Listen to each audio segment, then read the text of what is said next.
படத்துல யார் நடிக்க வைக்க போறீங்க? உங்க மைண்ட்ல யாராச்சும் இருப்பாங்களே, நீங்களே சொல்லுங்க. என் கதையெல்லாம் யாரும் வந்து நடிக்க மாட்டாங்க. வெளியே வந்து நானே நடிச்சுக்கிறேன். முந்தா நேற்று உங்க ஃப்ரெண்டையும் அவர் லவ் பண்ற பொண்ணையும் நைட்டோட நைட்டா வெளியூருக்கு பஸ் ஏற்றி விட்டேன்னு சொல்றாங்களே, அது உண்மையா?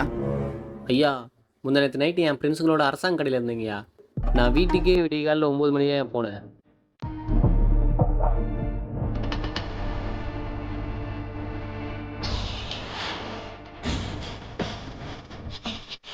பொண்ணு வீட்டை அந்த சாட்சி சொல்றாங்களே. ஐயா, இந்த சம்பவத்துக்கு எனக்கு சம்மந்தமே இல்லைங்கய்யா. இது 100% புட்டாப்புங்கய்யா.